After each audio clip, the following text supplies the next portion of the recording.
These aren't just tales and fables. In my own personal life, I have experienced things that make me certain that the Quran is the book of Allah subhanahu wa ta'ala. I see the impact of the Quran with my own eyes. I see the world of the jinn that no one could have told me had it not been found in the Quran and in the Sunnah. This is a world that is ghaib to us, and we see it manifested in front of our eyes in a reality that should increase our own iman. So we are not here to have entertaining stories. This is a real threat and a danger. And it is a tangible harm. Just like a scorpion can harm you, a wild beast can harm you. These are demons, and they have the potential to harm you. It's not a joke. Do not take it as a joke. Do not go home and start, the teenagers here, dabbling in pseudo Harry Potter type of stuff. It's not a joke. Do not play Ouija boards, because Ouija boards is a portal into the world of the jinn. It's not a joke. You are literally opening the door for that entity, for those entities to come in. You're inviting them, come, I want you to come, I want you to come. And once they come, then you come running to the rest of us after the damage has been done. Don't do it. It's a real world. We have seen it with our own eyes. So as we tell you these stories, it's not for entertainment. So when I first started doing ruqya, so I studied with the Shaykh in Medina in a particular year. I realized that I would be coming back and I'd have to do a lot of things that we weren't trained for. They do not teach you exorcism in Medina. There's no class called How to Get Rid of Demons 101. Doesn't work that way, okay? The curriculum in Medina doesn't have that. So I realized I would have to study on my own.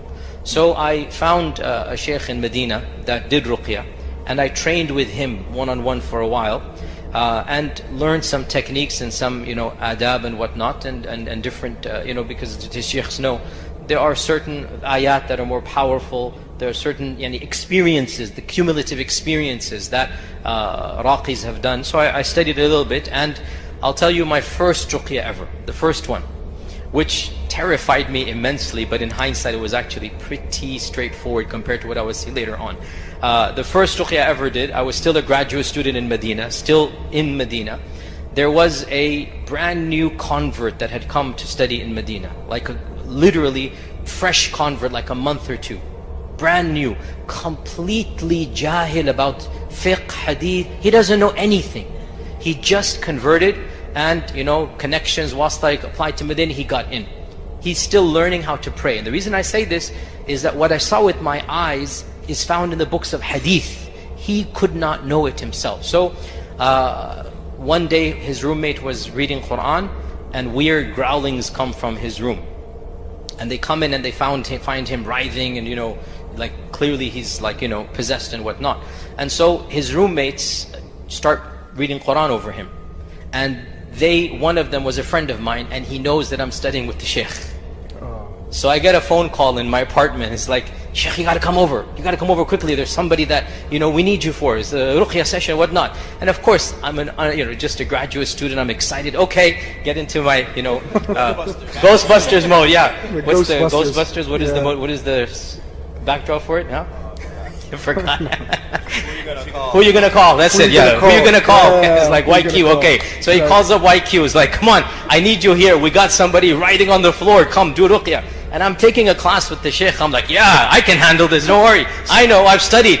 Zero experience, plenty of book knowledge at the time. Right? Put the thobe on. Just drive to the dormitory. They were in the dormitory, and so the brother's lying down. And I spent like 2 hours the whole time there. So I remember many incidents happened there. Of the things is that when I first started reading Quran, subhanAllah, again with my own eyes, it's a very thin brother, just wearing a thobe, when I started reciting, I could see the jinn moving up and down his body. His body is rippling as if there's like an alien entity going up and down. And I would put my hand on his chest, and I'd see it like fluttering away. And I put my hand there, and it goes back up and goes here. And I put my hand here, and it goes. So I'm literally watching his body. You can't make your body ripple. You know, you can't have just ripples coming up and down the body this way. And I'm seeing with my eyes that rippling taking place, and I'm beginning to panic quite a lot in this regard, okay? Because, you know, you can, like, this is really bizarre. We spent the whole afternoon there, so one of the brothers, mashallah, he gifted us some lunch, you know, because we're there, he went to get some lunch, so we're all sitting down to eat lunch. And the brother's, you know, sitting in the corner, you know, he's just sitting by himself. And we're all eating, we say, Akhi, join, like the brother, not the jinn, brother, join. And he's like, it's okay, I'm not hungry, okay? So we're eating, and one of our brothers drops accidentally, you know, it's like everybody eats from a common plate. So one of our brothers just drops a morsel. It just drops from his hand. And he leaves it there, and he goes in for round 2. Instantaneously, I saw from my corner of my eye, the brother just darted like a snake. You could imagine a snake with his left hand, grabbed that morsel and gobbled it down in a very unnatural manner. How so? Why so? What's happening? What did our Prophet ﷺ say? Hadith is in Sahih Bukhari. When a morsel drops from one of you, pick it up, wipe away any dust, and eat it, and do not leave it for shaitan. This is a hadith. This brother could not have known of this hadith. The reason why the brother could not eat our food is we all said Bismillah. So he's saying, I'm not hungry. But he was starving, the jinn was starving. So the one luqma that falls down, and he doesn't pick it up, he just like, I'm not going to touch that, it fell on the carpet. I'm going to go in for round 2. That luqma, that morsel, was jumped on immediately and swallowed with the left hand. Again, this is a new convert, not knowing anything. I saw with my own eyes, just darting out and gobbling it down like that. And this is reinforcing our iman that the Prophet is speaking the truth. That we are, alhamdulillah, people of the correct faith. Again, many things can be said here. I'll tell you a bit of a funny story. It's also a little bit freaky as well. This kid is an 18-year-old kid, has no clue of any sheikh, any alim. Again, he's a brand new convert. So I began like testing him. I said, look, if you don't leave this guy, if you don't leave him, I'm going to call, you know, my teacher. Mention him by name. He said, no, don't call him, don't call him. Okay. I said, I'm going to call Sheikh Shanqiti. The jinn went wild. No, don't. I said, I'm not going to mention them. I said, I'm going to call Sheikh Spring, somebody by the name of Spring, let's just say. Okay. I said, I'm going to call that Sheikh. He started laughing, goes, no big deal. If you call him, no big deal. Okay. Then I said, I'm going to call Sheikh Ibn Uthaymeen. I had studied with the Sheikh, he's one of my teachers, and he had just passed away a few months ago, Sheikh Ibn Uthaymeen, right? And when I said that, he started cackling with laughter. And he looked at me, he clicked his head like this, and he spoke in that horsey voice you hear in these horror movies. And by the way, a lot of these horror movies, they're based on the cumulative experiences of men. So there's an element of truth in these horror movies. Not that I'm telling you to go watch them, but I'm saying this is the experience of men that is translated into these scripts and whatnot. He spoke in this raspy, joking voice, the eyes cocked up, you can see the arrogance. And he speaks, are you going to bring him back from the dead? Like literally. Allahu Akbar. And I just froze. Because this kid had no clue who Ibn Uthaymeen was. You know what I'm saying? And I'm going to bring Shaykh Ibn Uthaymeen at least. And he just laughed at me. What are you going to bring? You're going to bring from the dead? And I realized this is an entity. That's serious. That is not human. This is an entity from another world, you know. So that was my first experience, which was relatively tame compared to other stuff. So bottom line, it's not a joke, it's a real world out there. But I'm sure our mashayikh have said this, but I'll say it again. I have experienced this in my own life. The adhkar is a mechanism that protects you from that entire world. Multiple experiences I have had my own life where my adhkar have protected me. One of them, a simple story, it's not that difficult. I had a very difficult ruqyah session.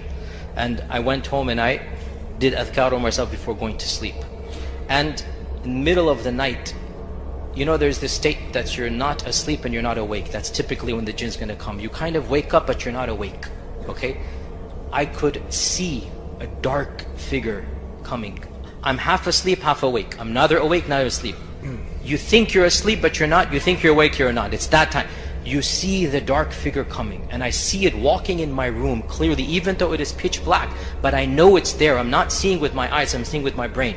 And I see it, and it stops, and I know it stopped because there is a barrier because of my ruqyah on myself, because I did the adhkar. You know when you go to sleep? Yes. You blow yourself, right? I never in my life, no matter how tired I am, no matter what's happened, no matter what state I'm in, I never go to sleep without doing ruqyah, because I have been attacked multiple times in my life with these entities. And I have seen when I do ruqyah, there is a wall. And I remember that night clearly that I did ruqyah in the daytime. I think even that was the same incident that happened in front of you that time. That I did ruqyah that time, and I went to sleep and I did the adhkar, and I blew over myself. And I remember vividly that entity coming straight towards me, and then it stops. And I knew it stopped because it didn't have the power to come and harm me, because I had recited Ikhlas and Qul Huwallahu Ahad and Falaq an-Nas, and had recited Ayat al-Kursi and the last two verses of Baqarah, and I had blown over myself. So it was a barrier between me and that entity. So point of action, always do your adhkar, and always before you go to sleep, blow on